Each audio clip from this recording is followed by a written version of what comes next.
Baik, perkenalkan nama saya Willy Ferry dengan NIM D1042181026. Di sini saya akan mempresentasikan tugas DFD makul analisis dan perancangan sistem. Pengerjaan tugas ini harus memperhatikan materi yang telah disampaikan pada kelas ini. Buatlah DFD sederhana mengenai sistem yang telah Anda kerjakan untuk tugas UTS. Diagram yang dibuat yaitu diagram konteks dan diagram overview. Oke, saya akan memperlihatkan tugas UTS saya. Ini adalah tugas UTS saya, Sistem Informasi COVID-19 Kalbar. Jadi, cara kerja sistemnya itu petugas admin website menambahkan berita terbaru COVID-19 setiap harinya, serta jumlah kasus, sembuh, dan kematian pada Provinsi Kalimantan Barat.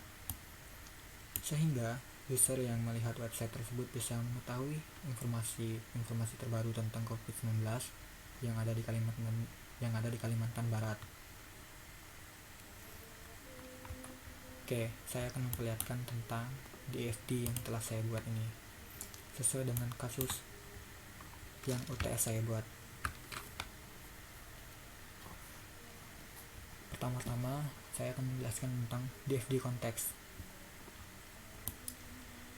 Di DFD konteks ini saya mempunyai dua entitas dan satu proses. Entitas admin menginput berita COVID-19, menginput kasus COVID-19 ke sistem COVID-19 Kalbar.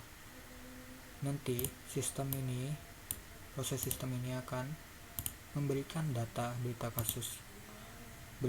COVID-19 dan data kasus COVID-19 ke admin. Dan juga dari proses sistem ini dia akan memberikan data berita COVID-19, data kasus COVID-19 ke user juga. Kurang lebih seperti itu DFD konteksnya. Kemudian DFD overview. DFD overview dari tugas UTS saya mempunyai dua entitas, admin dan user, kemudian dua proses dan dua tabel data store istilahnya lah. Kemudian saya akan jelaskan dari admin lah ya. Dari admin ini dia memberikan data berita COVID-19 ke proses input berita yang akan dikelola. Kemudian data berita tersebut akan disimpan ke tabel berita. Nah, dari tabel berita ini datanya akan diberikan kepada admin dan juga akan diberikan user dalam bentuk informasi. Di sini ada simbol dua panah yang saling mengarah satu sama lain. Itu artinya adalah update. Jadi admin ini bisa mengakses isi dari tabel berita, kemudian diupdate datanya dan diberikan lagi ke admin ini. Kemudian akan saya jelaskan lagi proses kedua, yaitu proses input kasus. Yang pertama tadi adalah proses input berita ya. Yang sekarang adalah proses input kasus.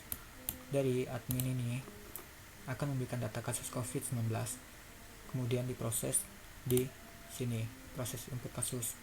Nah, data kasus itu akan disimpan ke tabel kasus. Tabel kasus tersebut akan diberikan ke admin dan juga user. Tapi dalam user ini dia diberikan dalam bentuk informasi dan grafik. Nah, di sini juga ada kayak di tabel berita ya, ada saling mengarah satu sama lain. Ini juga disebut update ya. Jadi data kasus tersebut bisa diupdate oleh admin yang ada dalam tabel ini. Kemudian diperlihatkan kembali ke admin lagi. Nah, kurang lebih seperti itulah diagram overview-nya. Saya rasa sudah cukup.